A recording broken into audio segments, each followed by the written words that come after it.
ओम नमो Narayan. United consciousness project self United global peace foundation की तरफ से आपका हार्दिक स्वागत है। दोस्तों, हम लोग रामचरितमानस सीरीज का अध्ययन कर रहे हैं। हम अरण्य कांड पढ़ रहे हैं। ये सेशन 51वां है और आज हम दोहा 12 से पढ़ना शुरू करेंगे। हमने पिछले सेशन में बात की थी कि किस प्रकार महर्षि अरण्य के आश्रम में श्री राम और महर्षि अगस्त्य के आश्रम में श्री राम जी और अगस्त्य जी का संवाद हुआ। अगस्त्य जी ने वेदांत और प्रकृति की सबसे गहरे रहस्यों का उजागर करते हुए श्री राम से चर्चा की। आज यहां से आगे हम पढ़ना शुरू करेंगे कि किस प्रकार इसके बाद श्री राम जी की जटायु से मुलाकात हुई और आगे कहानी कैसे बढ़ती है। आज हम श्री राम गीता भी पढ़ेंगे। तो चलिए शुरुआत करते हैं।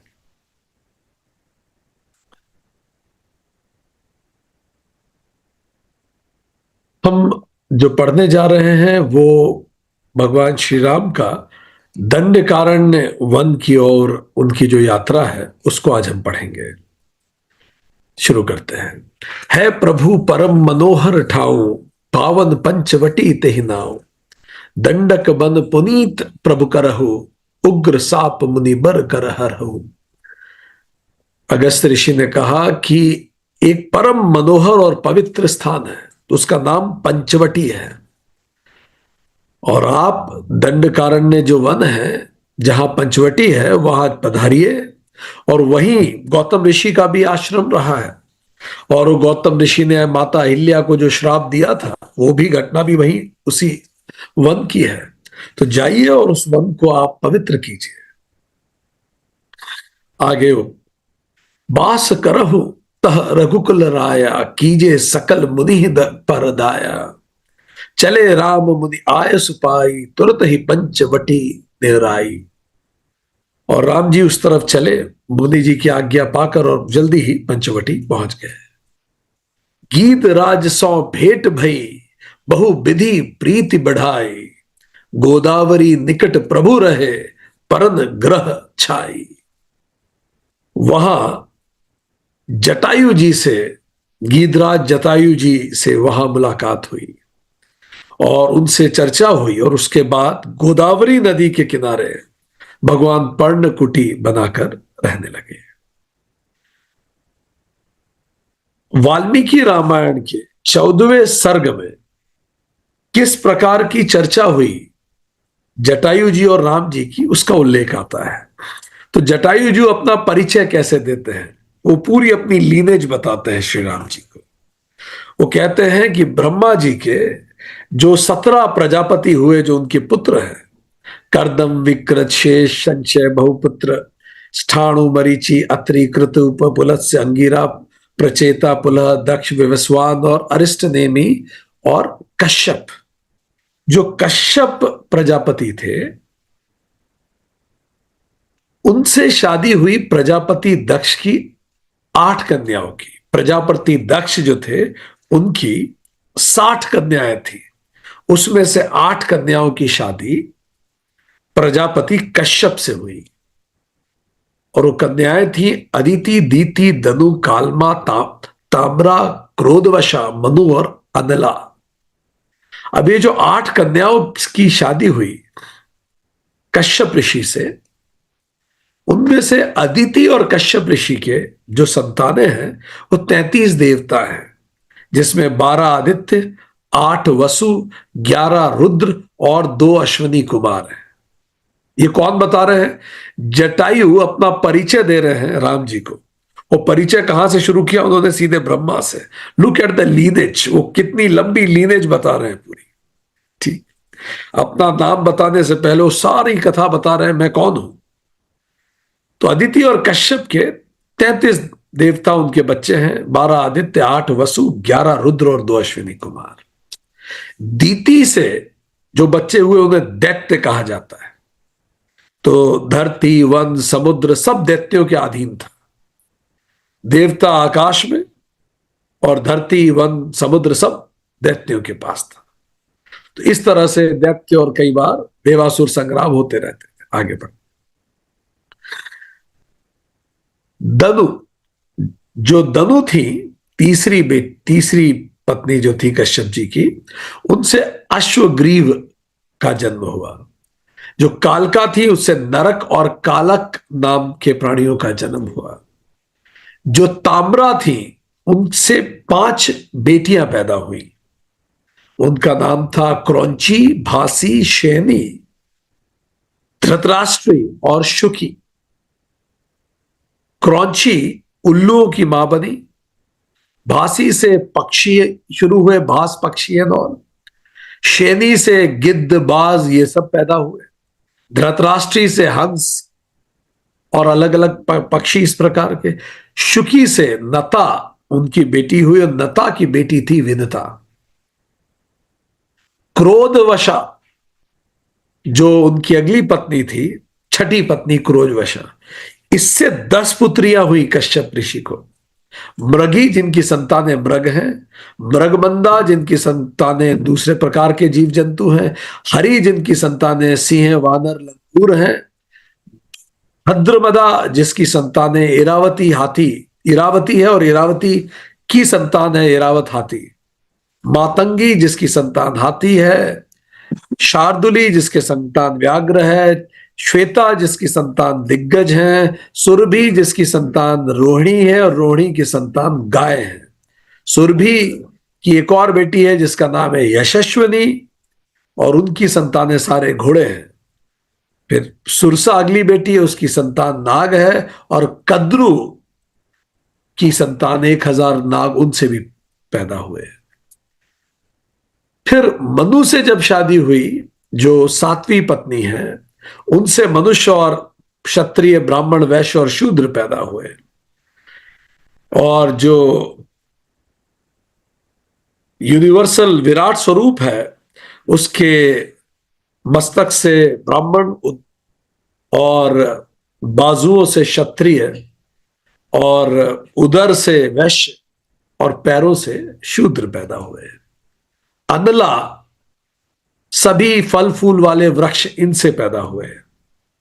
अब तो ये तो उन्होंने बिगर पिक्चर बताई, वो बता रहे मैं कहां आता हूं। तो ये जो विनता है, विनता के 2 बच्चे थे, अरुण और गरुड़। अरुण की शादी हुई शैनी से और शैनी और अरुण के 2 बच्चे हुए, संपाति और जटायु। तो संपाति बड़े थे, जटायु छोटे थे।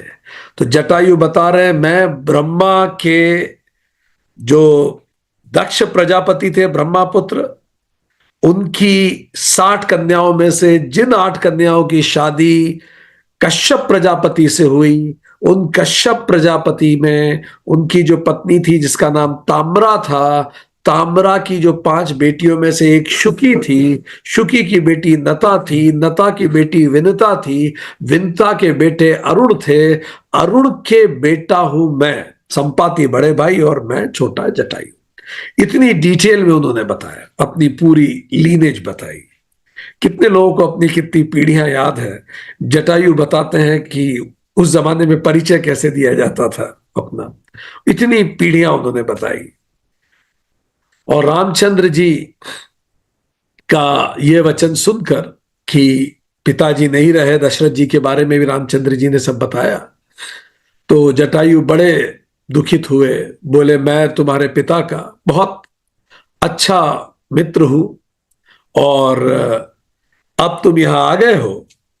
तो मैं दशरथ का मित्र था, अब दशरथ जी तो नहीं रहे, मैं इसी पंचवटी में रहूंगा और मैं सुरक्षा करूंगा सीता जी को। मानो जटायु जी को पता था कि पंचवटी कितनी खतरनाक जगह है, इतना घना जंगल है चारों तरफ। तो उन्होंने बोला मैं यहां रहूंगा और जब आप लोग बाहर जाएंगे तो मैं सीता जी की रक्षा करूंगा। राम जी ने कहा आपकी बड़ी कृपा, आप साथ में रहें, इससे सुंदर बात क्या हो सकती है। और उसके बाद ये वही वो और आगे बढ़े पंचवटी की ओर, राम जी आगे बढ़े। तब ते राम कीन्ह तह बासा, सुखी भय मुनि बीती त्रासा। गिरिबन नदी ताल छबिछाए, दिन दिन प्रति अति होई सुहाए। अब जब से राम जी वहां पहुंच गए थे पंचवटी, सारे मुनि खुश हो गए, क्योंकि राम जी सबको प्रोटेक्ट कर रहे थे। पर्वत, नदी, नाला, तालाब, सब कुछ सुहाने हो गए। एक बार प्रभु सुख आसीना, लाछी मन बचन कहे छलहीना। सुर नर मुनि सचराचर साई, मैं पूछूं निज प्रभु की नाई। एक बार राम जी कहीं बैठे हुए थे, कई समय बीत गया, कई मौसम बीते वहां।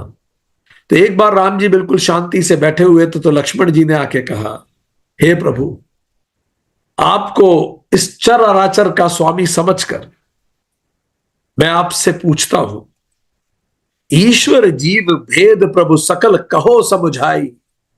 जाते होई चरण रति, शोक मोह भ्रम जाई। मुझे बताइए ईश्वर क्या है, मुझे बताइए जीव क्या है, और ऐसे कैसे हो कि मेरी भक्ति हमेशा आपके चरणों में रहे, सत्य कभी मैं ना भूलूं, सारे मेरे शोक समाप्त हो जाए, मोह खत्म हो जाए, भ्रम खत्म हो जाए, मैं हर हाल में खुश कैसे रहूं जीवन में, मुझे बताइए कैसे करूं मैं। तो उन्होंने कई महत्वपूर्ण प्रश्न पूछे, जीव क्या है, ईश्वर क्या है, दोनों में भेद क्या है, और शोक मोह और भ्रम कैसे खत्म हो, और हर पल में सत्य को कैसे ध्यान में रखूं, कैसे जीऊं। अब जो राम जी बताना शुरू करते हैं, इसी को श्री राम गीता कहते हैं, जो श्री राम जी ने पंचवटी में लक्ष्मण जी को बताई थी। इससे पहले जो हमने पढ़ी थी वो अगस्त्य गीता है, वो अगस्त्य जी ने श्री राम जी को कही थी। आगे बढ़ते हैं, राम जी कहना शुरू करते हैं, थोड़े ही मह सब कहूं बुझाई, सुनो तात मति मन चितलाई। मैं अरु मोर तोर मैं माया, जे ही बस कीन्हे जीव निकाया। राम जी ने कहा, मैं बहुत कम शब्दों में बताता हूं तुम्हें, तुम मन चित और बुद्धि लगा के सुनो। वो शायद हम सबको कह रहे हैं, राम जी मल्टीटास्किंग मत करो जब मैं ये कह रहा हूं। राम जी कह रहे हैं, मन चित और बुद्धि लगा के सुनो जो मैं कहने जा रहा हूं। अब पहली लाइन राम जी ने कही, मैं और मेरा, तू और तेरा, यही माया है जिसने समस्त जीवों को वश में कर रखा है।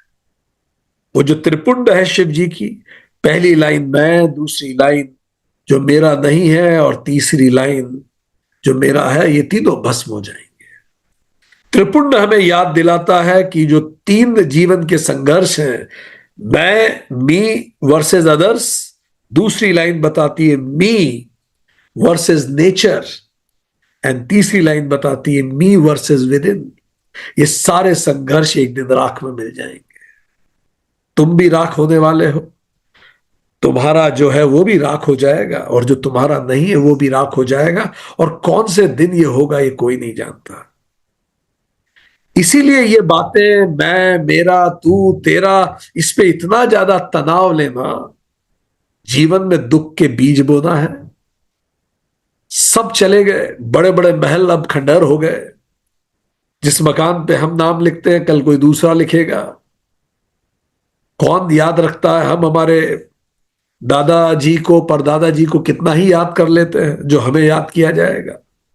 इन सब को लेके ज्यादा तनाव मत लें। राम जी कहते हैं, मैं, मेरा, तू, तेरा, यही माया है, और इसी ने समस्त जीवों को वश में कर रखा है। गो गोचर जहां लगी मन जाई, सो सब माया जानेहू भाई। ते ही कर भेद सुनहु तुम सो, विद्या पर अविद्या दो। इंद्रियों के विषय जहां तक और जहां तक मन जाता है, वो सब माया है। कितनी सुंदर बात कही है। ये पांचों इंद्रियों से तुम जो भी रजिस्टर करते हो, राम जी डिफाइन कर रहे हैं माया क्या है। जब भी मैं, मेरा, तू, तेरा कहता हूं, वो सब माया है। जहां तक मैं अपनी पांचों इंद्रियों से रजिस्टर करता हूं, वो सब माया है। जो मैं देखता हूं, जो मैं सुनता हूं, जो मैं महसूस करता हूं स्किन पे, जो मैं सांस नाक से स्मेल करता हूं, जो मैं मुंह से खा रहा हूं, ये सब माया है। ना केवल पांच इंद्रियां, मन में भी जो कुछ आया आज तक हमारे, वो सब माया है। क्योंकि ब्रह्म मन का विषय नहीं है, वो मन के परे है, वो अनुभव का विषय है, मन से उसे नहीं जाना जाता। मन इज अ लेसर एंटिटी, वो सेंस होता है, वो अनुभव होता है, वो हमारा बीइंग है। सो मन जो पांच ज्ञानेंद्रियों पर निर्भर करता है टू रिसीव इनपुट्स, जो भी मन में आज तक कल्पनाएं आई ये सब माया है। राम जी कह रहे हैं ये है माया। उसके भी एक विद्या और दूसरी अविद्या, दो भेद है माया के, राम जी ने कहा।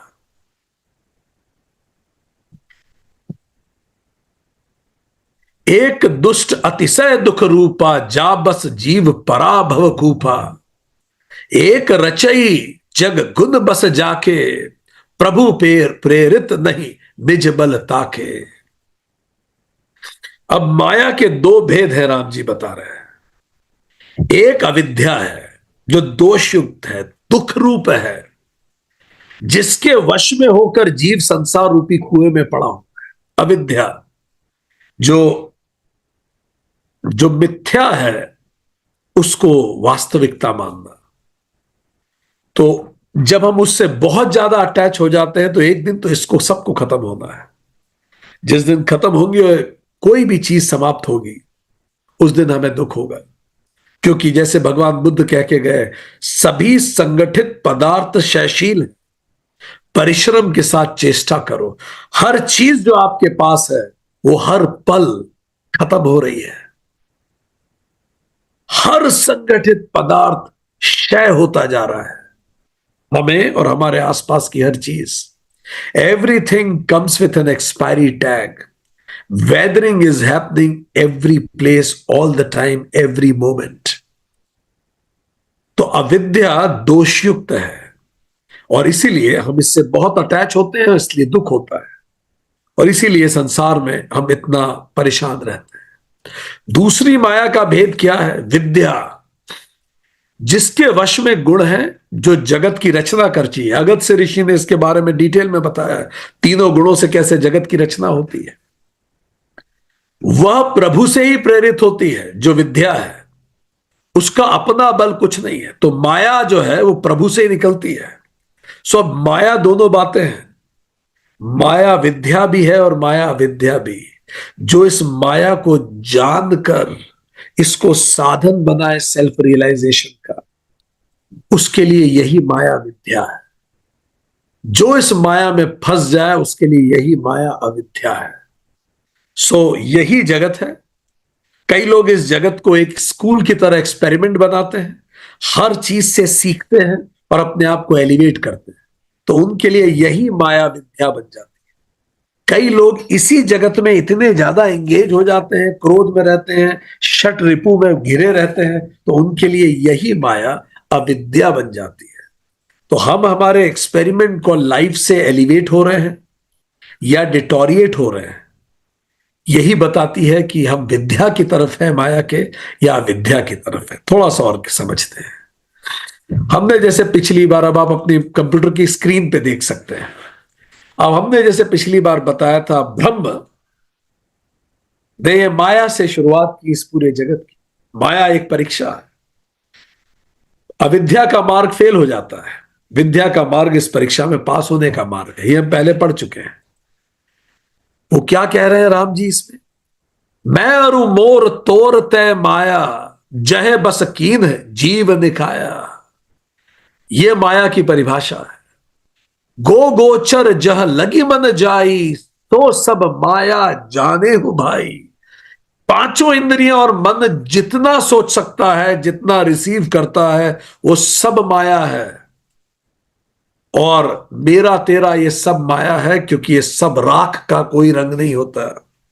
रंग हर चीज के होते हैं। तो क्या इसका मतलब हम जगत के रंग में रुचि लेना बंद कर दे? नहीं, हम जगत के रंग में रुचि भी ले, खेले भी उस रंग को, पर इस एहसास के साथ, इस अवेयरनेस के साथ, ये सब क्षणिक है।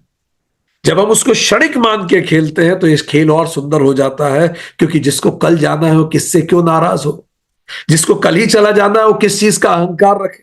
जिसको कल ही चला जाना है वो किस चीज की इतनी चिंता भी करेगा। तो जब हमारे पास लिमिटेड टाइम होता है तो हमारी प्रोफिशिएंसी बढ़ जाती है किसी भी चीज में।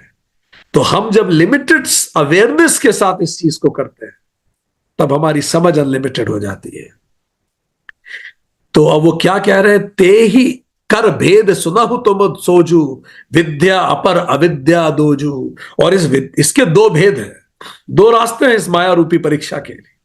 कुछ लोग मक्कारी का रास्ता चुनते हैं, अविद्या का मार्ग, वो एंगेज हो जाते हैं, लीला लील जाती है। कुछ विद्या का मार्ग चुनते हैं। और क्या है अविद्या का मार्ग? राम जी कह रहे हैं, एक दुई असत्य दुख रूपा।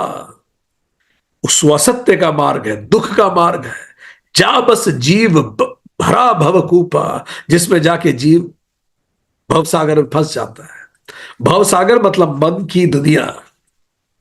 ये सारे रिश्ते नाते सब मन के ही तो है, सब चीजें मन की ही तो है। ये संतुष्टि या संतुष्टि, ये दुख सुख सब मन के हैं।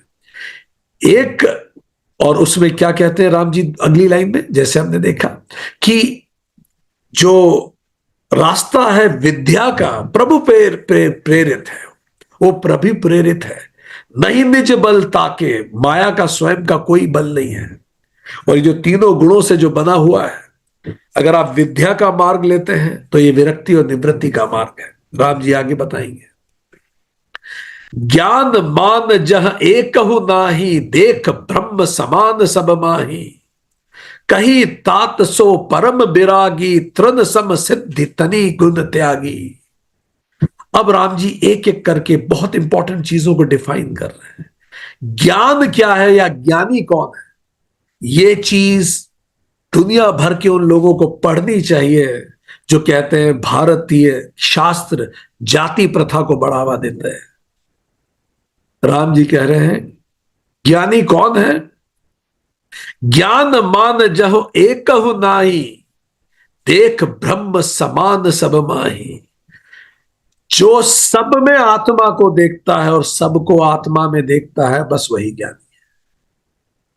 जो सबको समरूप देखता है वो ज्ञानी है।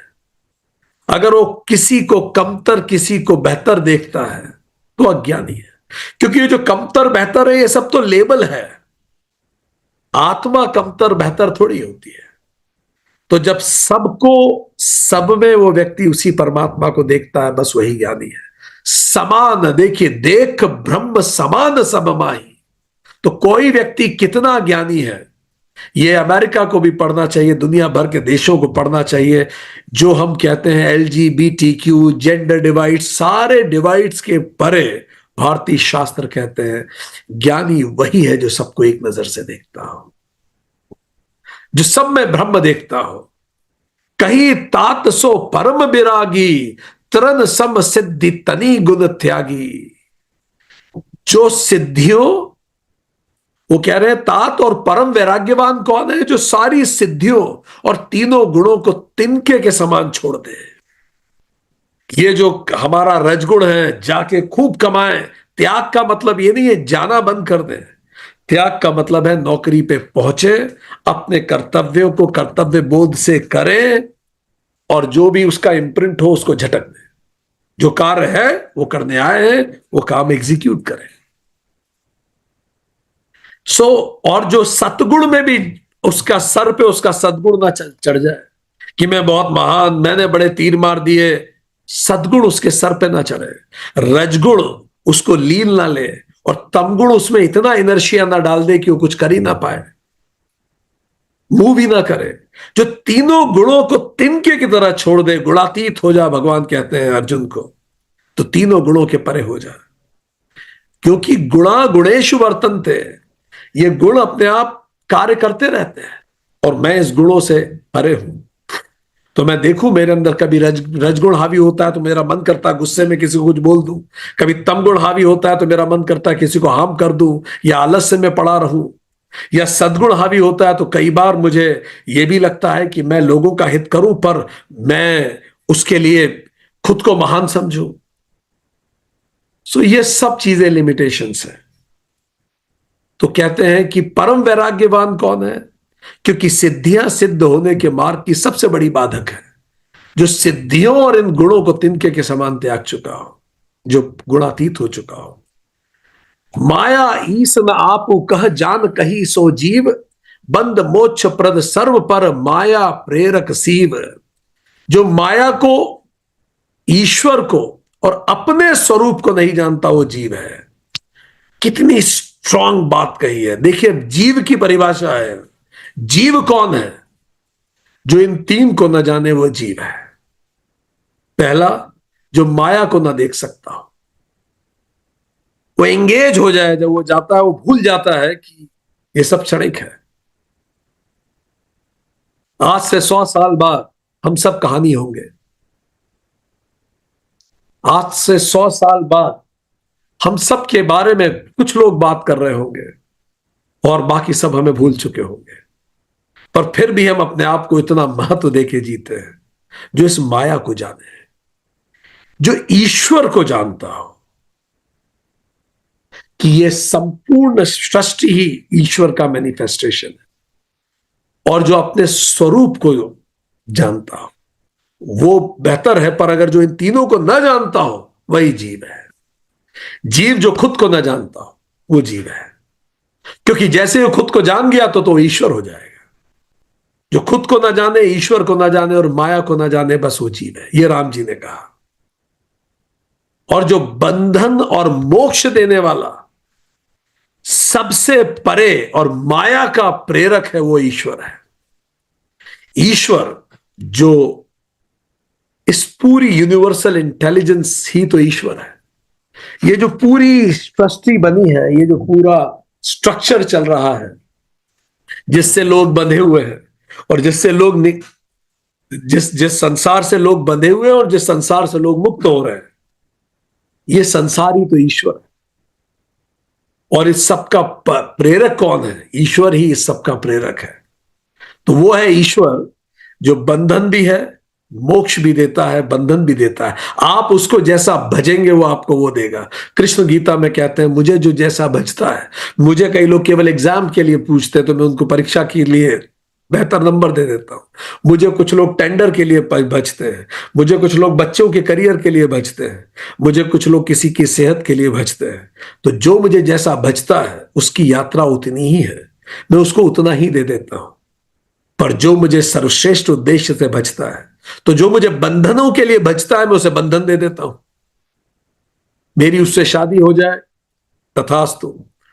तो बंधनों के लिए जो मुझसे बचता है, मेरी नौकरी लग जाए, हैं तो सभी बंधन। तो जो बंधनों के लिए बचता है वो उसको ईश्वर उसे बंधन दे देता है। जो मुक्ति के लिए बचता है, ईश्वर उसे मुक्ति मोक्ष दे देता है। और इसी माया, यही माया उस ही ईश्वर संचालित करता है। धर्म ते बिरति जोग ते ज्ञान, ज्ञान मोक्ष प्रद वेद बखाना। जाते बेगी द्रवऊ में भाई, सो मम भगति भगत सुखदाई। धर्म से वैराग्य और योग से ज्ञान होता है, और ज्ञान मोक्ष देने वाला है। राम जी ने कहा, ऐसा वेदों में कहा है। और हे भाई, जिससे मैं जल्दी से प्रसन्न होता हूं, मेरी भक्ति है जो भक्तों को भी सुख देती है। थोड़ा समझ लें। राम जी ने कहा, धर्म से वैराग्य होता है, वैराग्य से योग होता है, योग से ज्ञान होता है, और ज्ञान से मोक्ष हो जाता है। थोड़ा समझ लेंगे इसको। चलिए, लेट्स अंडरस्टैंड दिस। सो राम जी ने कहा कि, आई एम सॉरी, यस। सो थोड़ा सा इसको समझते हैं कि उन्होंने कहा कि योग से,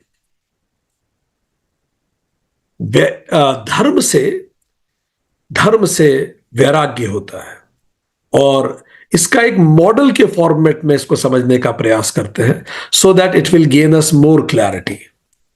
सो let me pick up that model. It will give us more clarity to understand what Ram ji expressed. चलिए एक साथ इसको समझते हैं पूरा। ज्ञानी की परिभाषा राम जी ने दी, जिसमें मान आदि एक भी दोष नहीं है, और जो सब में समान रूप से ब्रह्म को देखता है, वो है ज्ञानी। एक एक डेफिनेशन देखते जाइए। जिसमें मान आदि एक भी दोष नहीं है। ये मान आदि दोष कौन से हैं अभी अपन पढ़ेंगे डिटेल में। तो यह है ज्ञानी की परिभाषा। कोई भी आपसे पूछे ज्ञानी कौन है, जिसमें मान आदि एक भी दोष नहीं है और सब में समान रूप से ब्रह्म को देखता है, तो चलिए समझते हैं ये मान आदि दोष कौन से हैं। ठीक। So I am going to put a question here for you. अपना कागज पेन लीजिए। मान आदि दोष टोटल 18 दोष होते हैं, जिसको हम कहते हैं मान आदि दोष। तो हम आपसे क्वेश्चंस पूछने जा रहे हैं, आपको केवल हां या ना में आंसर देना है। ठीक। जस्ट आंसर इन यस और नो, और आप समझ जाएंगे कि ये कौन से दोष है। ठीक। रेडी? बस आपको हां या ना में आंसर देने हैं। भगवत गीता भी इसकी बात करती है। तो क्या है, ज्ञानी कौन है जिसमें मान आदि दोष नहीं है? तो कौन से वो 18 दोष हैं जिनको कहा गया मान आदि, सो मेनी अदर्स? तो जस्ट राइट यस और नो। ठीक। B dead honest with your answers. पहला, क्या मुझे सम्मान मिलने या न मिलने पर मन में हलचल होती है? यस और नो लिखते जाइए। हाँ ना, बस खत्म। दूसरा, क्या मैं दूसरों को प्रभावित करने के लिए शो ऑफ करता हूं? यस और नो।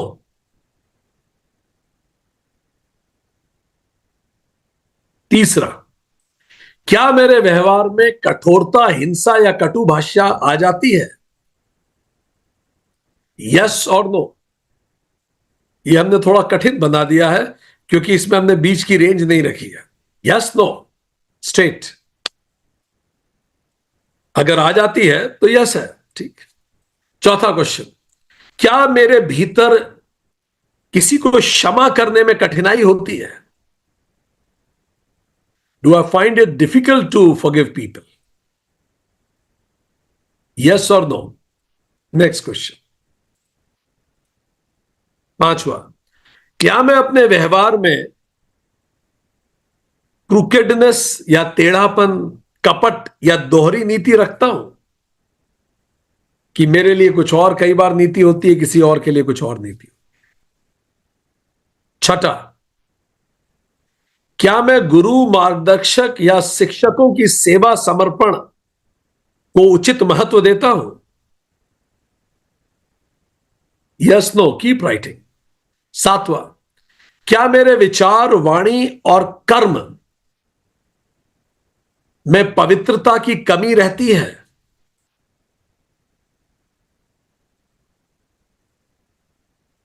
पूरी अपनी तरफ से जितना ईमानदार होकर उत्तर दे सके।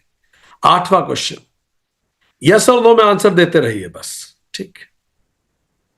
क्या मन मेरे वश में नहीं रहता और बार बार चंचल हो जाता है?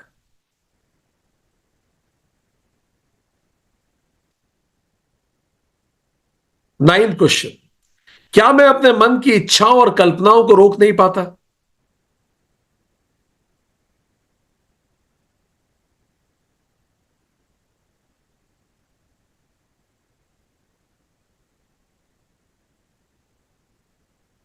यस और नो में आंसर देना है बस। यस का मतलब हां नहीं रोक पाता। ठीक।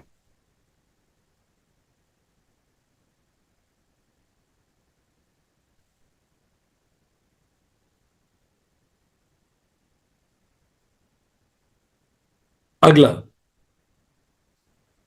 क्या मेरी इंद्रियां, देखना, सुनना, खाना, काम आदि ये सब इंद्रियां होती हैं, विषयों की ओर अत्यधिक आकर्षित हो जाती हैं?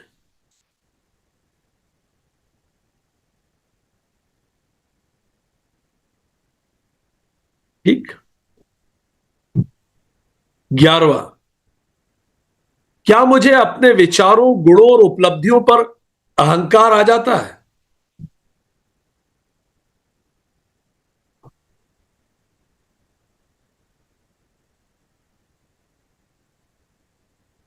12वां, क्या मैं जन्म, मृत्यु, रोग आदि सांसारिक स्थितियों में सुख दुख की बुद्धि से प्रभावित हो जाता हूं? मतलब जब किसी की मृत्यु होती है, किसी की बीमारी होती है, तो क्या इससे मेरे सुख दुख प्रभावित होते हैं?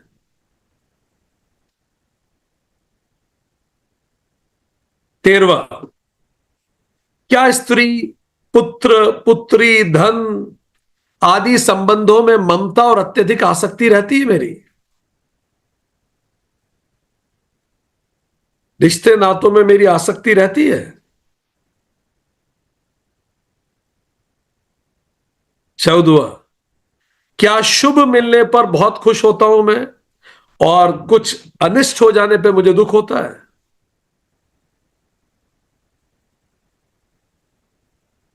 क्या अच्छा होने पे मुझे खुशी और बुरा होने पे मुझे दुख होता है? Yes no? 15वां, क्या मेरे जीवन में ईश्वर भक्ति या उपासना का स्थान कमजोर है? इसका मतलब मैं सफिशिएंट ईश्वर भक्ति और उपासना करता हूं? यस और नो? मतलब क्या मेरे जीवन में ईश्वर भक्ति या उपासना का स्थान कमजोर है? क्या मैं इनसफिशिएंट ईश्वर भक्ति या उपासना करता हूं? कहने का मतलब यह है। 16वां, क्या एकांत में बैठने पर मेरा मन स्थिर नहीं रहता?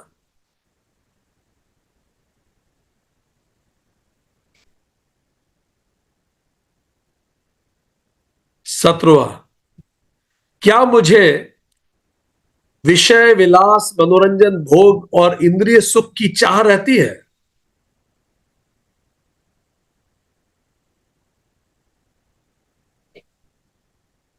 और आखिरी 16वां, क्या मुझे कुटिल, अशुभ या छलपूर्ण व्यवहार वाले लोगों का संग मुझे आकर्षित करता है? क्या या छलपूर्ण व्यवहार वाले लोगों का संग मुझे आकर्षित करता है? परफेक्ट। 18 क्वेश्चन है। यदि एक भी प्रश्न का उत्तर आपने हां दिया है तो वो आपको नहीं देना चाहिए था। ठीक।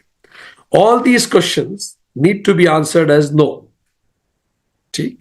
तो आपने अपने हाथ जोड़ लीजिए, जितने आपने हाथ जोड़े हैं उतनी कमी है इस यात्रा में।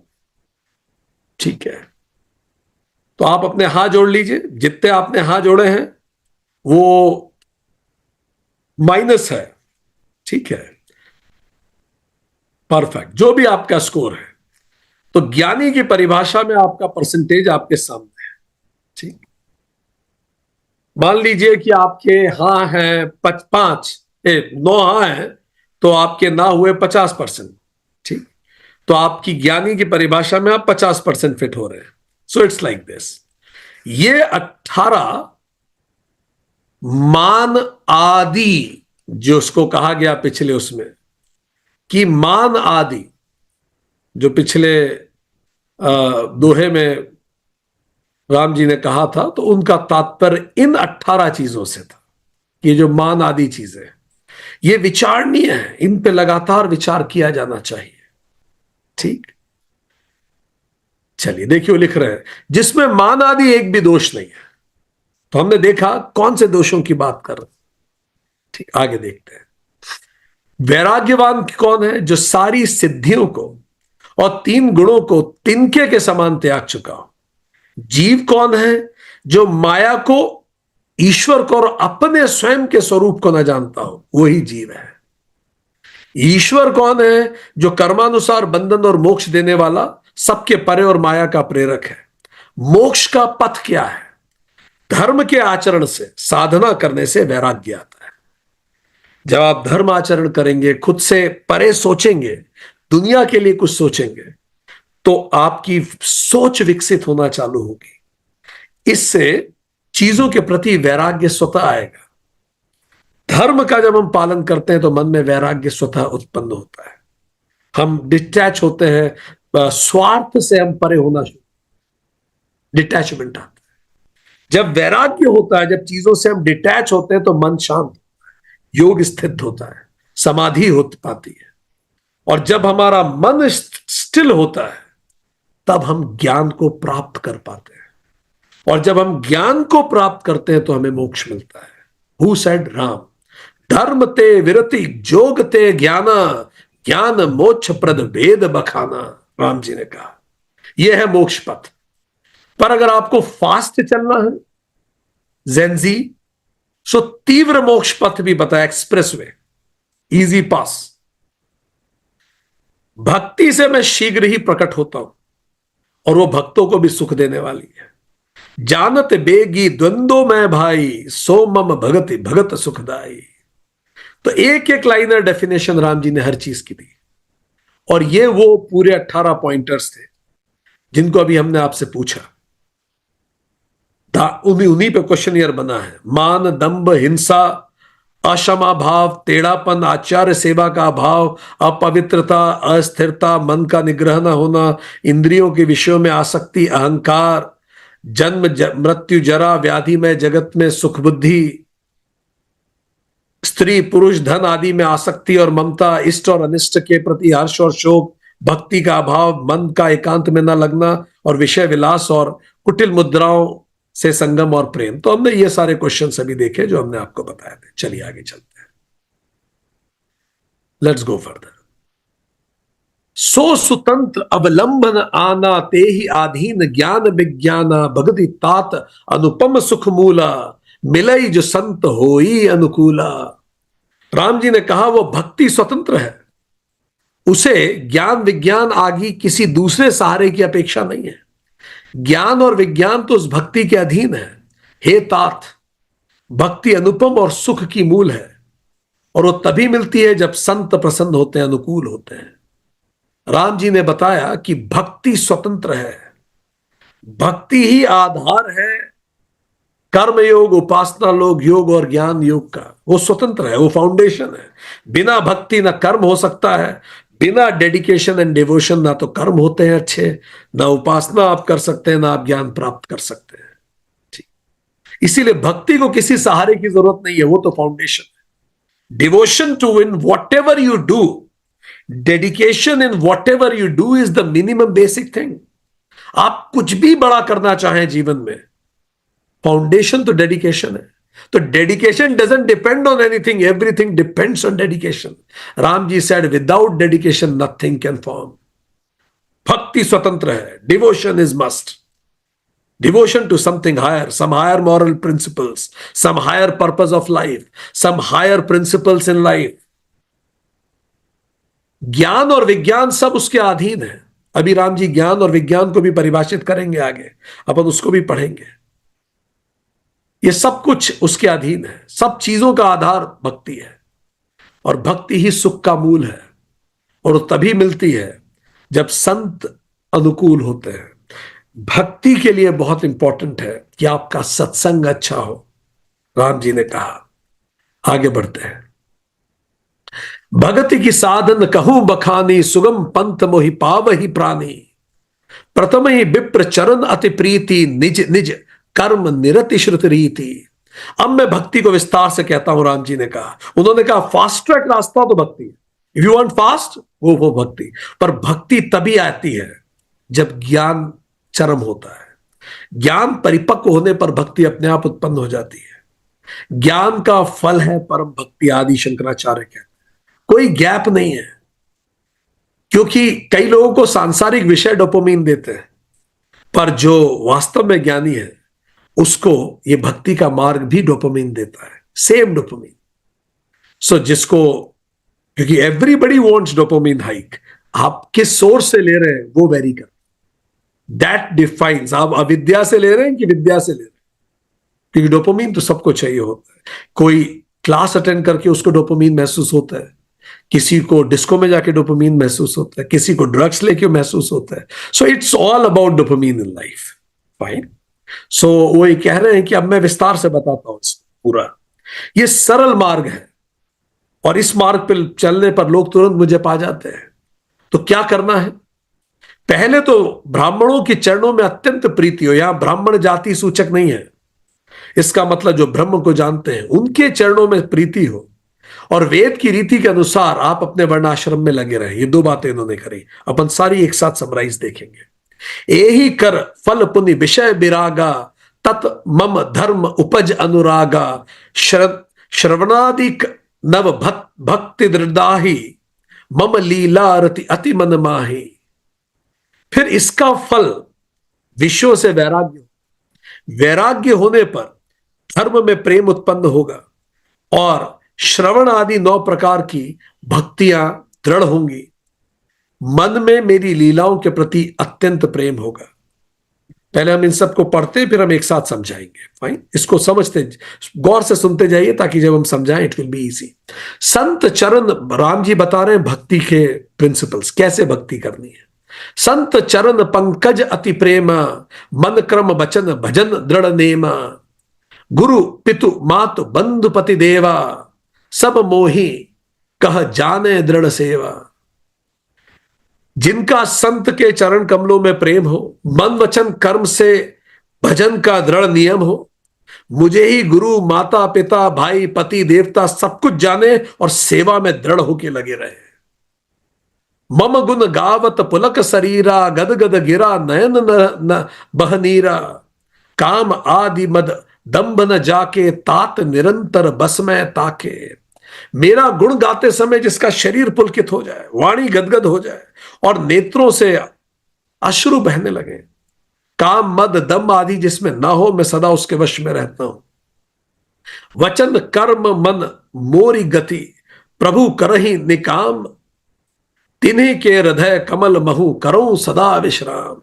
जो इस प्रकार मन वचन कर्म से मेरी ही विचार करते हैं और निष्काम भाव से मेरा भजन करते हैं, मैं उनके हृदय में हमेशा रहता हूं। याद कीजिए भगवान कृष्ण भगवद गीता, जरा समझे राम जी ने क्या बताया। उन्होंने 6 चरण बताए हैं पिछले दोहों में भक्ति के। कौन से 6 चरण हैं देखिए। उन्होंने 10 लक्षण और 6 चरण बताए। जितने दोहे अभी हमने पढ़े पिछली 6 चौपाइयों में, उन्होंने क्या बताया, क्या 10 लक्षण है भरत में। किसी भी भक्त के लक्षण क्या है, हम खुद को भी देखते जाएं। जिसका संत के चरण कमलों में अत्यंत प्रेम हो, वो भक्त होता है। क्योंकि भक्त जैसे आईआईटी में होता है, अपने सीनियर्स को काफी रेस्पेक्ट करते हैं। तो संत कौन है? जो प्रभु चरणों की यात्रा में और आगे है, तो वो इंस्पायर करता है, तो वो भक्त होता है जिसका संत चरणों में प्रेम हो। मन वचन कर्म से भगवान का दृढ़ नियम से भजे हो। मन वचन कर्म से, केवल बोलने से मंत्र ना चांट करे, मन में भी वो भाव रखे, अपने कर्मों में भी यह ध्यान रखे कि ईश्वर देख रहा है, मैं जो भी कर रहा हूं ईश्वर देख रहा है। दाएं बाएं नहीं, वो ऊपर भी देख ले कि ईश्वर देख रहा है। जो राम जी कह रहे हैं, मुझे ही माता पिता भाई पति देवता सब कुछ मुझे माने, वही भक्त है। हर रिश्ता उसका भगवान से, वो भक्त है। जो सेवा में दृढ़ हो, जो सेवा करता हो, वो भक्त है। मेरे गुण जब वो गाए, जब वो हनुमान चालीसा पढ़े, जब वो गायत्री मंत्र पढ़े, जब वो राम स्तुति करे, तब उसका शरीर के रोंगटे खड़े हो जाए, इतना इन्वॉल्व हो के वो पढ़ता हो। वाणी गदगद, उसके शब्द लड़खड़ाने लगे, इतना वो भाव विभोर हो जाए जब वो मेरे नाम को चांट करता हो, इतना एंगेज होके। उसकी आंखों से इतना ओवरवेल्ड हो जाए कि उसकी आंखों से आंसू अपने आप बहने।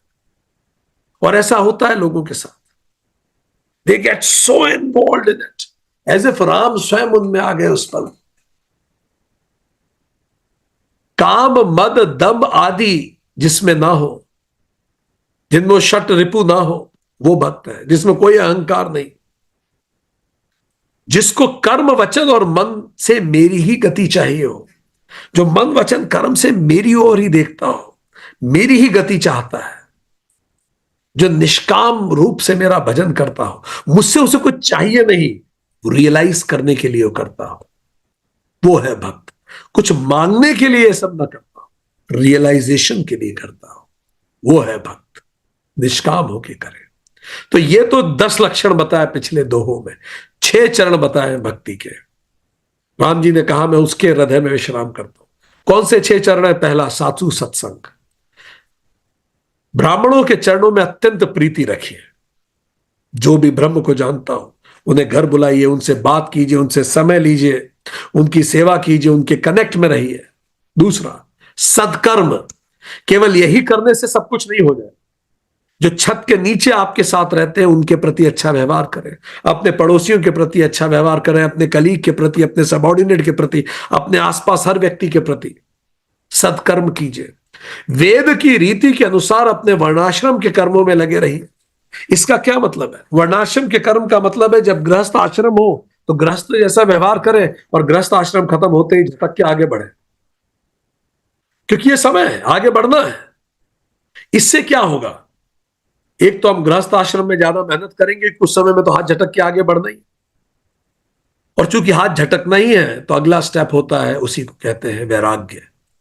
विषयों से वैराग्य होने लगे, क्योंकि ये तो स्टेशन है ना, ये डेस्टिनेशन थोड़ी है। ब्रह्मचर्य या गृहस्थ या हम कहें वानप्रस्थ ऑल्सो, ये तो स्टेशन है। तो वैराग्य स्वतः होने लगेगा अगर हम सत्कर्म करेंगे, और इसी वैराग्य से पैदा होगा मुमुक्षुत्व, कि अगर ये नहीं है जगत, इसमें दम नहीं है तो फिर क्या करना है? तो राम जी कहते हैं फिर वो रास्ता ढूंढेगा। अगर ये जगत नहीं है तो सत्य क्या है? तब भागवत धर्म का प्रेम उसके अंदर उत्पन्न होगा। What is bigger reality? कई लोगों को जीवन में बड़ा कष्ट होता है, उसके बाद वो भगवत मार्ग को ढूंढते हैं। कई लोगों के इतने बिटर एक्सपीरियंसेस होते हैं, तब उन्हें लगता है नहीं, जगत विश्वसनीय नहीं है, तो फिर क्या करें? तो फिर वो इस रास्ते पे बढ़ते हैं। फिर राम जी ने अगला स्टेज बताया, भक्ति। अब जब ये मुमुक्षुत्व होता है और फिर लगता है नहीं, यही एकमात्र रास्ता है, स्क्रिप्चर्स पढ़ें, जाने परमात्मा को, उससे जुड़े, उसकी भक्ति करें, इससे भक्ति दृढ़ होती है। अन्यथा सीधे भक्ति दृढ़ नहीं होती, वैराग्य चाहिए भक्ति के लिए। और फिर वो भक्ति जब दृढ़ होकर गहरी होती है तो फिर वो अनन्य भक्ति में बल जाती है। वो कहते हैं मेरी लीलाओं के प्रति प्रेम, वो जैसे अगस्त्य ऋषि, जैसे शरभंग ऋषि की, मैं तो जा रहा था, मुझे पता लगा आप आने वाले हैं तो मैं रुक गया, फिर मैं अपना शरीर को त्याग दूं। अनन्य भक्ति मतलब मैं और परमात्मा में कोई अंतर नहीं है, अनन्य भक्ति हो जाती है। तो राम जी ने कहा ये 6 स्टेजेस है, 6 स्टेजेस ऑफ सेल्फ रियलाइजेशन, अपने अंदर के परमात्मा को पहचानने का। तो इसलिए बहुत जरूरी है साधु सत्संग करें, सत्कर्म करें, वैराग्य स्वतः उत्पन्न होगा। वर्णाश्रम का पालन करें, जैसे ही आश्रम खत्म हाथ झटक के आगे बढ़े। जिम्मेदारी नहीं है मेरी, जिम्मेदारी नहीं और दखल भी नहीं मेरा, ना जिम्मेदारी ना दखल, दोनों समाप्त, आगे बढ़े। अब ये चतुर्थ सर्ग में अरण्य कांड, आध्यात्म रामायण में भी सुंदर राम गीता आती है। राम जी लक्ष्मण जी को बताते हैं कि मैं तुम्हें बताता हूं कि माया क्या है, उसका साधन, और मैं सब कुछ समझाता हूं। अब यहां अब हम आ गए हैं, दूसरी तरफ आ गए। अब यह है श्री राम गीता आध्यात्म रामायण की। तो राम जी कहते हैं कि मैं अब तुम्हें सब चीजों का वर्णन करके बताता हूं। अब देखिए ये राम जी किस तरह से डिफाइन करते हैं। ठीक है, परमात्मा का स्वरूप जान लेने से ही मानव भय मुक्त होता है, उसके अतिरिक्त कोई और कारण नहीं है, कोई तरीका भी नहीं है। जब तक हम परमात्मा को नहीं जान लेते हम डरे ही रहेंगे। जैसे बृहदारण्यक उपनिषद कहता है दूसरे से ही भय उत्पन्न होता है। जब तक द्वैत रहेगा भय रहेगा। कोई दूसरा है तो कंपैरिजन होगा, कोई दूसरा है तो असुरक्षा होगी, कोई दूसरा है तो प्रेम भी होगा, कंट्रोल भी होगा, वो चला जाएगा, ये भय होगा। चलो पूरी तरह से आपके साथ है, आपका तारतम्य है, पर यह भय बना रहेगा ये कहीं किसी दिन इस दुनिया से चला गया तो क्या होगा। दूसरा है तो भय होगा फॉर श्योर। इसीलिए रियलाइज करना कि कोई भी दूसरा नहीं है। अविद्या मनुष्यस्य बंधः, एक ही बंधन है वो अविद्या है, और विद्या मनुष्यस्य बंधु, और एक ही मित्र है वो है विद्या। तो राम जी कह रहे हैं माया की क्या परिभाषा दे रहे हैं। शरीरादि अनात्मा पदार्थों में जो आत्म बुद्धि होती है उसे माया कहते हैं। माया की परिभाषा राम जी ने वहां भी दी, यहां भी। माया क्या है?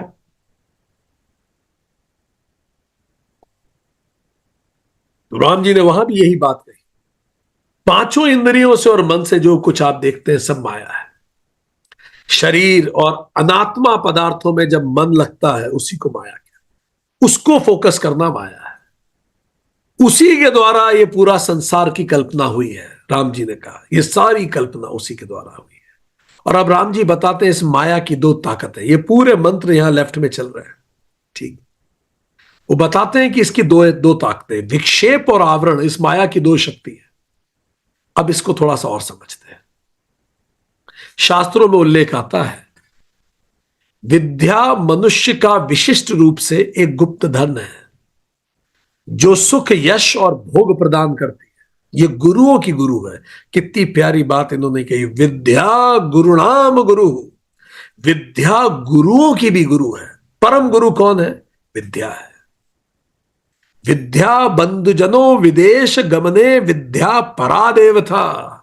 आप हमसे पूछिए, कभी भी कोई व्यक्ति विदेश जाता है तो उसका सबसे बड़ा मित्र उसका ज्ञान। अपने आप आपके आसपास सारे मित्रजन इकट्ठे हो जाएंगे, सारे बंधु लोग अपने आप आपके साथ मिल जाएंगे अगर आप में ज्ञान है तो। सो विद्या हर तरफ आपके मित्र बना देती है। तो कितनी सुंदर बात है, विदेश में जो सहारा देता है वो मित्र होता है, बंधु। और वो क्या है? आपका ज्ञान, आपकी विद्या। विद्या की पूजा तो राजा भी करते हैं। इसीलिए आप देखें जो पीपल ऑफ विजडम होते हैं उनकी बड़ी पूछ होती है, और विद्या रहित मनुष्य पशु के समान है। तो राम जी ने जो समझाया है कि दो तरह के होते हैं, चलिए इसको समझें। Let me explain it. See, Ram ji is explaining it here. थोड़ा सा इसको अपन समझने की कोशिश करते हैं। ये लेफ्ट में ये सारे मंत्र ऑलरेडी दिए हुए हैं, ठीक है। So let me take it, let me take a highlighter and pen. So when we say Brahm, Brahma exam लेता है जिसको माया कहते हैं। माया की दो शक्ति है। पहली शक्ति है आवरण शक्ति, दूसरी शक्ति है विक्षेप शक्ति। आवरण शक्ति का मतलब क्या है? बहुत सिंपल सी बात है, माया सत्य को ढक लेती। सत्य क्या है? कि हम सब बहुत क्षणभंगुर हैं। सत्य क्या है? हम सबका सोर्स एक है। सत्य क्या है? आत्मा एक है। सत्य क्या है? कि हम केवल मैनिफेस्टेशन है। पर ये सब आत्मा ढक ले, ये सब माया ढक देती है, सत्य को कवर कर लेती है। Covers the real. अब जब रियल कवर हो जाएगा तो अपने आप क्वेश्चन होगा कि फिर ये क्या है, क्योंकि रियल तो नहीं दिख रहा, तो कुछ और तो बताना पड़ेगा। जैसे कोई चीज है, अगर आप उसको नहीं बताना चाहते ये क्या है, तो आप कुछ तो बताओगे ये क्या है। तो जब वो रियल को ढक लेती है माया, तो प्रोजेक्ट करती है जो अनरियल है उसको। तो ये माया की दूसरी शक्ति है, विक्षेप शक्ति। विक्षेप शक्ति का मतलब डिस्ट्रैक्ट कर देती है। मकान, पैसा, इन सब में ये सब माया का विक्षेप शक्ति है। तो माया सत्य को ढकती है और कहीं और प्रोजेक्ट कर देती है ताकि हमारा ध्यान उस तरफ चला जाए। वो जैसे एक जादूगर होता है ना, एक पल के लिए हमारा अटेंशन कहीं और करता है, इतने में हाथ की सफाई कर देता है। उसी तरह से माया की आवरण शक्ति सत्य को ढक के कहीं और प्रोजेक्शन कर देती, तो हम कहीं और देखने लगते हैं और सत्य हमारे ध्यान में नहीं रहता। इसका क्या मतलब है, थोड़ा समझे। कवर्स का क्या मतलब है? भीतर की शुद्ध चेतना को हम अनुभव नहीं कर पाते, इसलिए हम डरे रहते हैं। संपूर्ण ज्ञान ढक के रुक जाती है माया। और अगर हम में से कोई भी शांति से बैठ के विचार करे तो पाएगा सत्य कुछ भी नहीं है आसपास, सब टेम्पररी है।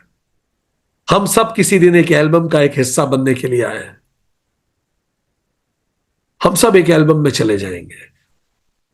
हम सब पल दो पल के शायर हैं, और इस शायरी को हमें अच्छे से करनी चाहिए। तो विचार करने पर सत्य जैसा कुछ नहीं लगता जो हमेशा रहेगा। सत्य की परिभाषा क्या है? जो कल भी था, आज भी था और कल भी रहेगा। पर हमारा मन कल्पनाएं करता है। हम लोग वास्तव में कभी बड़े होते ही नहीं है। याद कीजिए, जब हम लोग छोटे थे, घर घर खेला करते थे, घर के अंदर घर बनाते थे।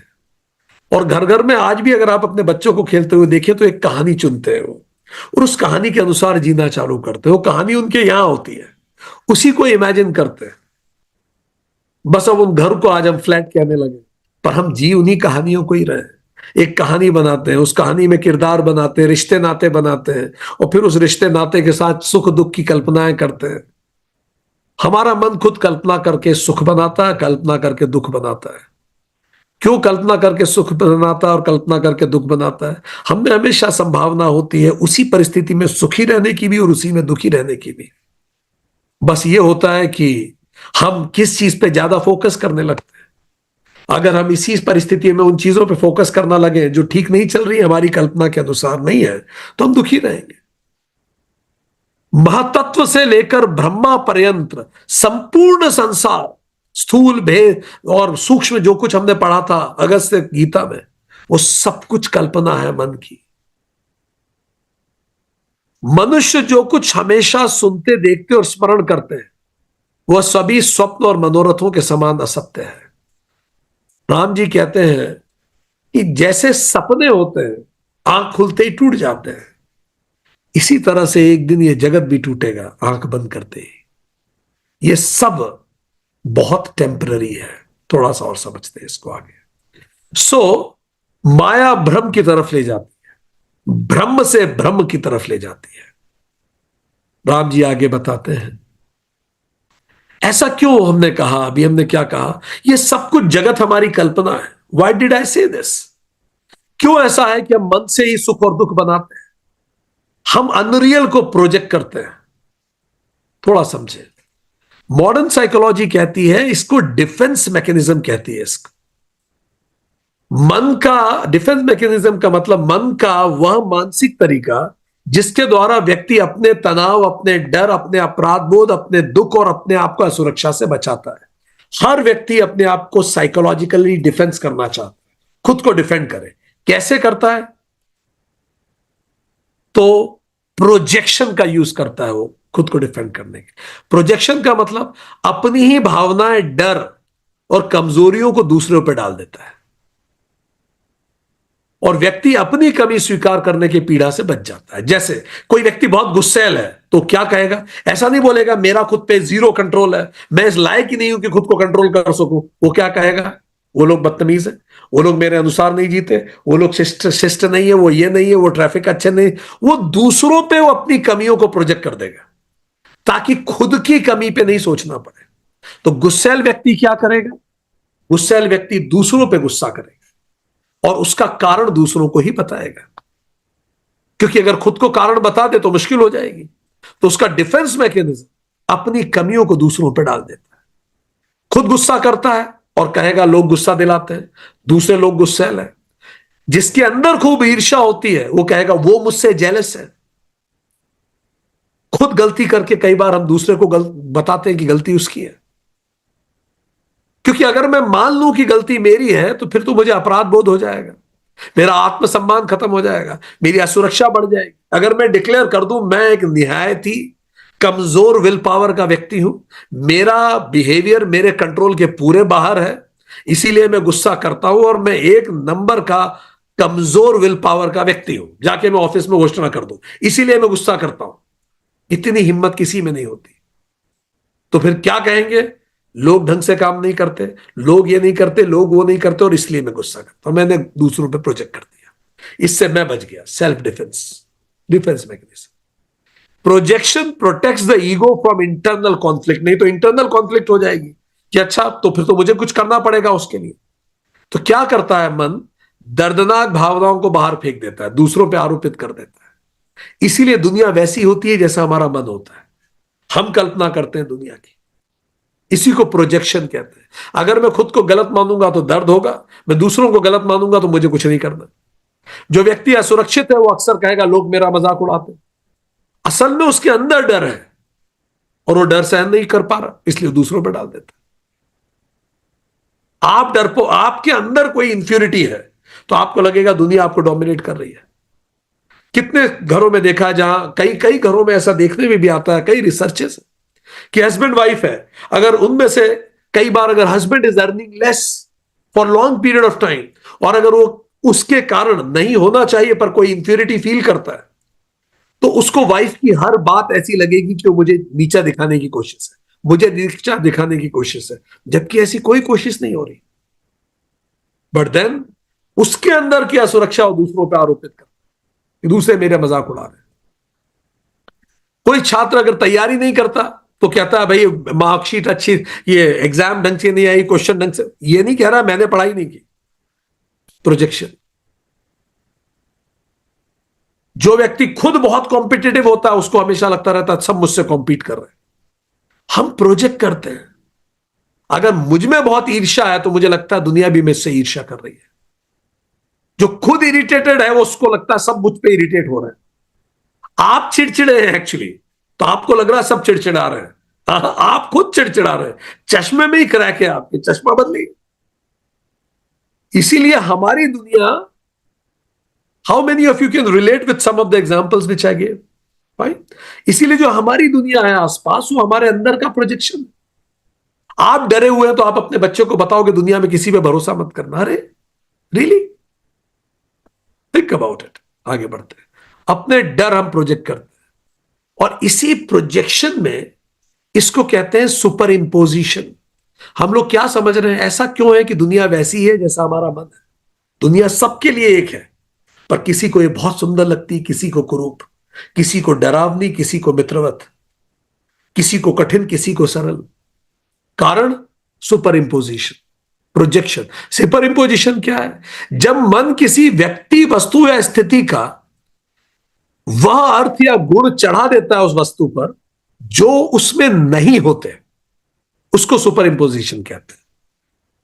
तो मन किसी भी वस्तु पे वो गुण चढ़ा देगा जो उसमें है ही नहीं।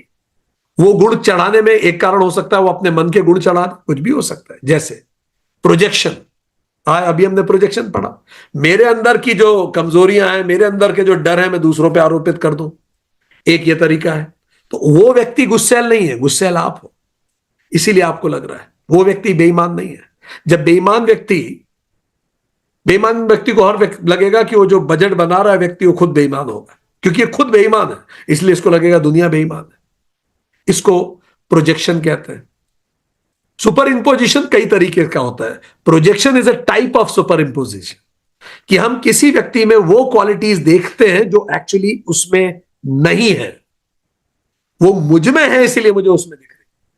ठीक, ये बिल्कुल वैसा ही है जैसे किसी ने पूछा था रमन महर्षि से कि महर्षि, भगवान इन फॉर्म है कि विदाउट फॉर्म है? तो महर्षि ने कहा था, if you feel you are a form then God is in form, if you feel you are not form then God is not in form.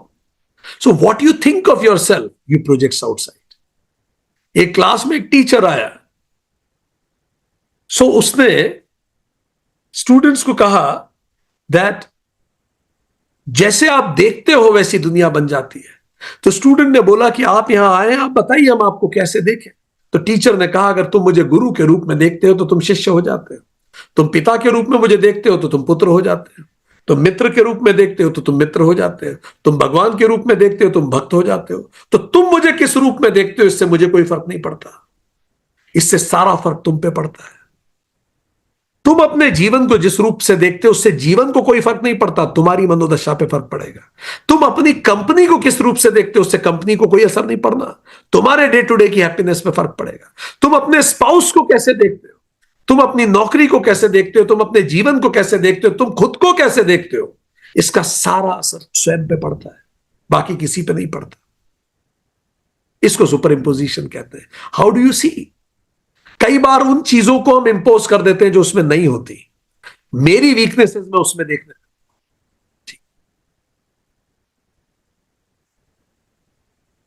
एक और तरीका होता है, मन हमारे पास्ट एक्सपीरियंसेस के आधार पर सिचुएशन का अर्थ चलाता है।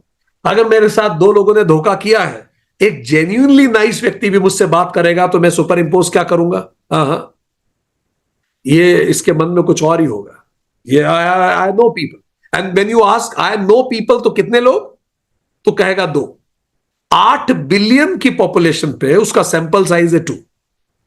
2 लोगों ने उसके साथ धोखा किया और वो कह रहा आई नो पीपल।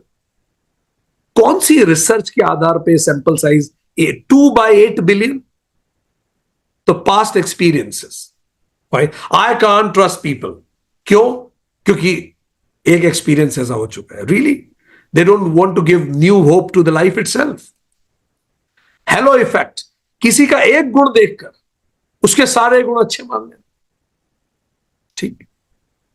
रादर एक और हमें बात याद आई इसका, पास्ट एक्सपीरियंस। बचपन में किसी ने कुत्ते ने उसको काट लिया बचपन में, और जब तक वो बड़ा होगा वो कुत्ते से घबरा, पूरी जिंदगी भर घबराएगा वो। ठीक है, वो हो गया, वो एक इंसिडेंट था।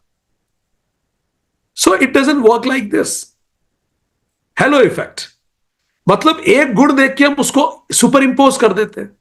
ठीक, लाइक फॉर एग्जाम्पल, कोई सुंदर व्यक्ति है तो अच्छा होगा, ऐसे नहीं होता। सुंदरता चेहरे का फीचर है, व्यवहार मन का फीचर है। ठीक, पर हम उसको सुपर इंपोज कर देते हैं क्योंकि वो अच्छा दिख रहा है, इसका मतलब अच्छा होगा। कोई महंगी चीज होगी, वो अच्छी क्वालिटी की होगी होगी these are superimpositions. We keep superimposing. Reality को हम हमारी इमेजिनेशन से जोड़ के देख लेते हैं, इससे भी सुपर इंपोज करते हैं कई लोग। सुपर, हम क्या बात कर रहे हैं? हम ये बात कर रहे हैं जो राम जी ने कहा है कि जैसा मन होता है, मन कल्पना में ही इंसान जीता है। ये पूरा जगत हमारी कल्पना है, हमारे लिए जगत वैसा ही है। अच्छा, कई जगह भावना ही ट्रुथ बन जाती है, इसको इमोशनल रीजनिंग। जैसे मुझे डर लग रहा है कुछ गलती होगा, अरे आपको डर लग रहा है इसका मतलब नहीं कि गलत ही होगा। कोई एक भावना में लेता हूं और वो मैं उसको सच मानने लगता हूं। मैं अकेला महसूस कर रहा हूं, इसका मतलब मुझे कोई प्यार नहीं करता। Who loves me? नोबडी। मन अपनी भावनाओं को वास्तविकता मानने लगता है।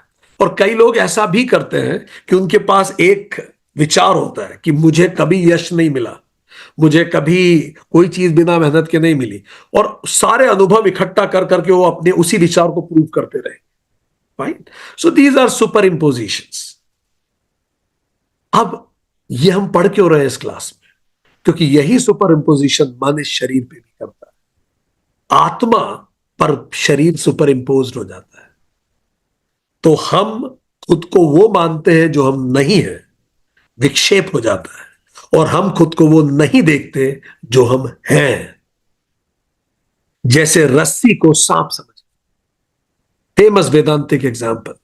अंधेरे में जो रस्सी, रस्सी मतलब जो सत्य है, मन उसको सांप समझता है। अब उसने सुपर इंपोज कर दिया। क्यों? क्योंकि वो सांप से डरता है। क्यों? क्योंकि अंधेरे में कुछ गलत हो सकता है। क्यों? क्योंकि 10 साल पहले कुछ गलत हुआ। क्यों? क्योंकि उसकी मम्मी ने ऐसी कहानियां सुनाई है, और उसे डर लगने लगता है, भावनात्मक रिएक्शन होने लगता है, और जैसे ही टॉर्च ज्ञान का प्रकाश पड़ता है, भ्रम मिट जाता है।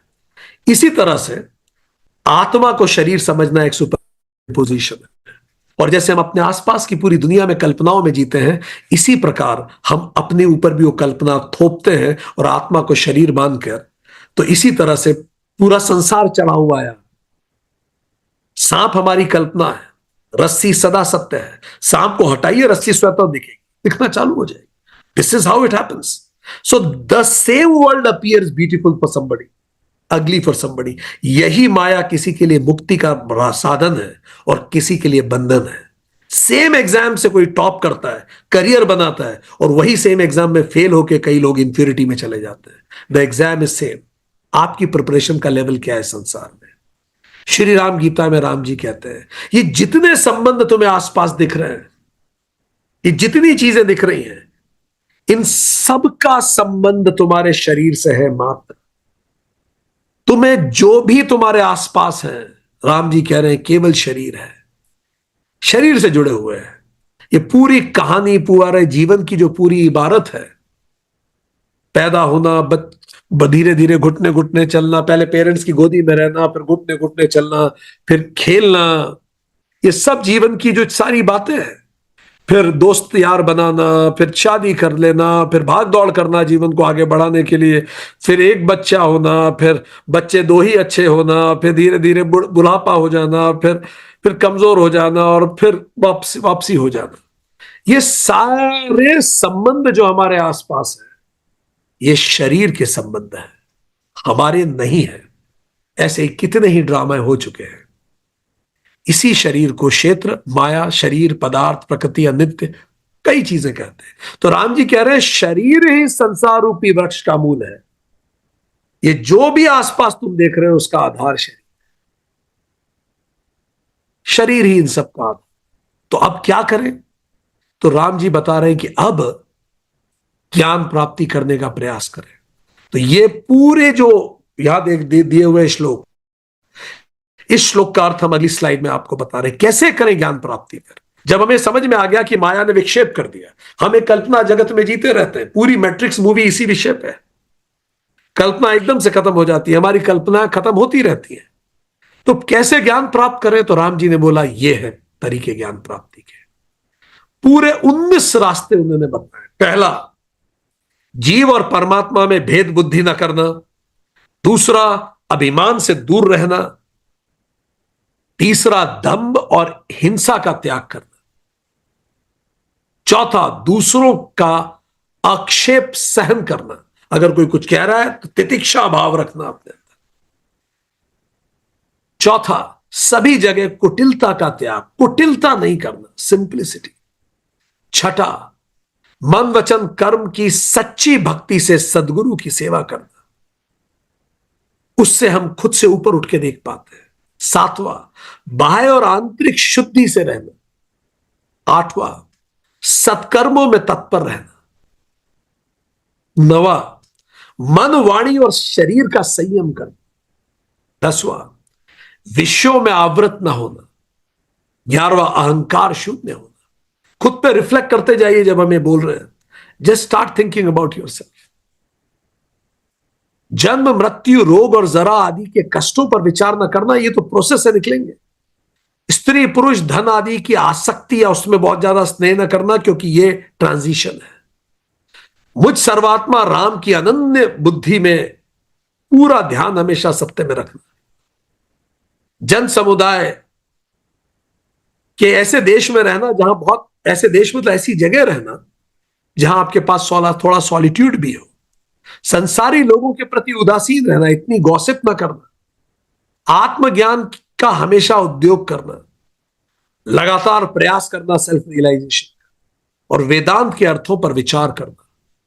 ये 19 साधन है ज्ञान के। हम इस पे और चर्चा करेंगे अगले सेशन में। हम जानेंगे राम जी ने आगे राम गीता में कैसे बताया कि ये जो 19 साधन है ज्ञान के, इन साधनों के माध्यम से हम कैसे सेल्फ रियलाइजेशन तक पहुंच सकते हैं। तो आज जो बातें की, आत्मज्ञान और अद्वैत दर्शन की बड़ी बातें हुई आज। आत्मा, ब्रह्म, गुण, माया, इन सब के ज्ञान पे चर्चा हुई। ज्ञानी सब में आत्मा देखता है और सबको आत्मा में देखता है। जो सबको समान रूप से ब्रह्म को देखे सब में, उसमें कोई दोष नहीं, वही ज्ञानी है। गुणाः गुणेषु वर्तन्ते, जो आप गुण से भिन्न खुद को देख पाए कि ये मेरे मन के स्विंग्स, मेरे मन के हैं, मैं स्विंग नहीं हो रहा हूं, वही मुक्त है। जो दिखता है वो सत्य नहीं है, ये मिथ्या जगत है। ये जगत वैसा है जैसा मैं हूं, मेरा रिफ्लेक्शन। मन रियल नहीं देखता, वो तो सुपर इंपोज करता है अपने अनुभवों को। हमारी धारणाएं सत्य को ढक देती है। मन जैसा है संसार वैसा लगता है। आप जहां से आ रहे हैं आप दुनिया को वैसे देखें। आत्म साक्षात्कार सभी दुखों का अंत करता है। श्रवण मनन निध्यासन करें, श्रवण से शुरुआत करें। राम जी ने कहा श्रवण करें मेरे गुणों का। ईश्वर जीव माया के सिद्धांतों पे भी चर्चा हुई। Who am I, who is God, what is ignorance, सब पे बात हुई। जो माया को, ईश्वर को और अपने स्वरूप को नहीं जानता वही जीव है। जो कर्मानुसार बंधन मोक्ष देता है वह और माया का प्रेरक है, वही ईश्वर है। हर भय मैं शरीर हूं की गलत धारणा से पैदा होता है। आप गहराई में जाके देखेंगे तो wrong identity of self creates the wrong identity of others. हमारे जीवन के लगभग 90% दुख हम हमारी कल्पना से पैदा करते हैं। भय, चिंता, ईर्ष्या, सब प्रोजेक्शंस। हमने वैराग्य पे भी बात की। जो सिद्धियों को और तीनों गुणों को तिनके की तरह छोड़ दे वही वैरागी है। सिद्धियां सिद्धि प्राप्ति के मार्ग का बाधक है, उन्हें त्यागे। वैराग्यवान जिसने गुणों और सिद्धियां त्याग दी हो वही वैराग्यवान है। विषयों से वैराग्य होने पर उच्च भक्ति और उच्च ज्ञान संभव है। संसारी विषय डोपामिन देते हैं, पर साधक का डोपामिन का सोर्स बदल जाता है। खुश वो भी वैसे ही रहते हैं। भक्ति योग पे भी हमने बात की। तीव्र मोक्ष पथ, भक्ति से भगवान शीघ्र प्रकट होते हैं, भक्त को सुख देते हैं। ज्ञान परिपक्व होने पर भक्ति स्वतः उत्पन्न होती है। ज्ञान का फल है परम। भक्ति एक पॉजिटिव इमोशन है। यह अवेयरनेस को बढ़ाती है। बार बार भगवान पर मन लगाने से नए न्यूरल पाथवेज बनते हैं। इस पे हम चर्चा करेंगे अगले सेशन में। मोक्ष मार्ग पे भी हमने चर्चा करी। धर्म वैराग्य को पैदा करता है, वैराग्य योग को, योग ज्ञान को, और ज्ञान मोक्ष को। और फास्ट ट्रैक रास्ता यह है, भगवान ने कहा भक्ति भक्ति करें, उससे स्थिरता आती है और ज्ञान और मोक्ष की प्राप्ति। हम आगे की क्लास में और कई चीज चर्चों पे चर्चा करेंगे।